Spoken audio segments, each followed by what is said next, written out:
In Mexico City, Claudia Sheinbaum, an environmental scientist and former mayor, achieved a groundbreaking victory as she was overwhelmingly elected Mexico's first female president on Sunday.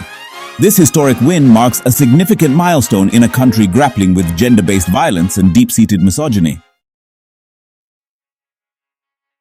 With nearly 40% of the votes counted, Mexico's electoral agency estimates that Sheinbaum is on track to secure the presidency with between 58 to over 60% of the votes. Her nearest rival, Xochitl Gálvez, is projected to receive between 26 and 28% of the vote, while another opposition candidate, Jorge Alvarez Maínez, is estimated to garner between 9 to 10%. During her victory speech, Sheinbaum announced to her supporters that both of her rivals had conceded and had called to congratulate her. She proudly declared to the crowd, "I will become the first woman president of Mexico." Sheinbaum has been the front-runner in the presidential race for more than a year. In a country that records one of the highest rates of murders against women globally, her victory is a testament to the significant strides women have made in the political arena. The 61-year-old climate scientist, who was part of the UN Intergovernmental Panel on Climate Change team that shared a Nobel Peace Prize with former US Vice President Al Gore in 2007, now prepares to take on the most powerful office in the country. Her grandparents, who escaped the Holocaust, would have been proud of this monumental achievement. Elena Poniatowska, 92, one of Mexico's most distinguished writers, has chronicled decades of women's history in the country. "I've always believed in women," Poniatowska told NPR days before the election. "I think it's not a dream. I think it's a battle that has been won."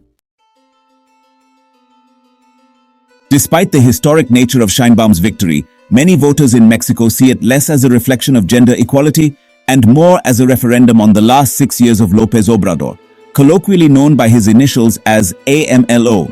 The man widely seen as her political mentor, outgoing President Andrés Manuel López Obrador, posted his congratulations on X, formerly known as Twitter. Sheinbaum has been the leading candidate to win the presidency for more than a year. In a country with one of the highest rates of murder against women in the world, Sheinbaum's victory underscores the advances women have made in the political sphere.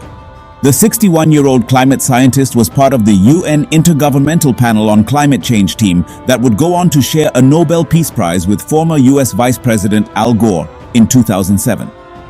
Now Sheinbaum, whose grandparents escaped the Holocaust, will hold the most powerful office in the country. She is López Obrador's political protégé. She started her political career as his environmental minister after he was elected mayor of Mexico City in 2000. She has been unwaveringly loyal ever since, even supporting his pro-oil energy agenda, despite her environmental background.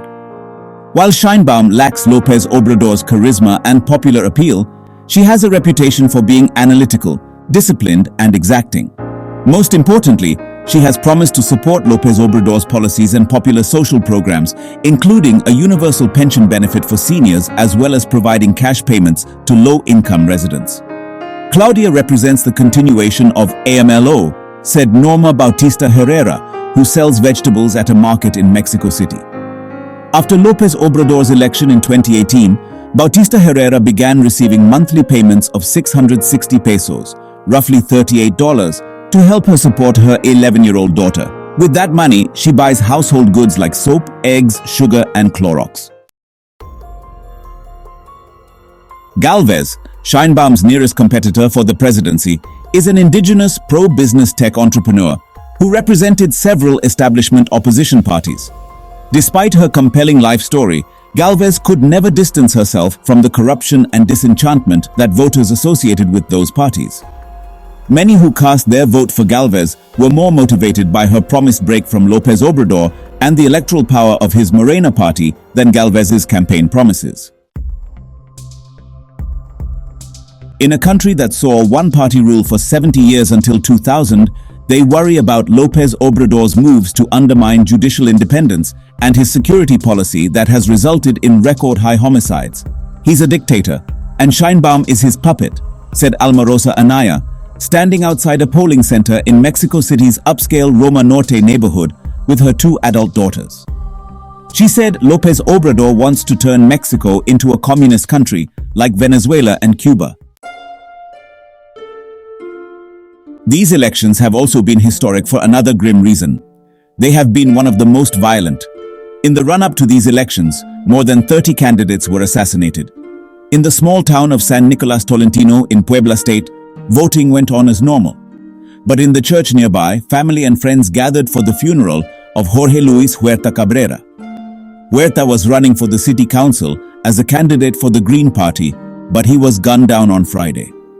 As people voted, Huerta's casket was carried through the town. Church bells tolled and fireworks exploded in the midday sun.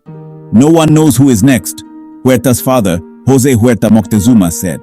His son, he said, always told him he was born for politics. He was hard-headed, he said. He did what he wanted. In the end, he said, it was a rival party member who shot him to death. We need a reform that changes the social fabric, that brings peace and justice, because it's not fair that we are forced to live this way. Sheinbaum will have to tackle this growing violence and a host of other pressing issues when she takes office on October 1st. She has a significant mandate but faces significant challenges. She has to tackle the largest budget deficit since the 1980s, growing power of the cartels, and the perennially complicated relationship with the US, make the background music Mexico election.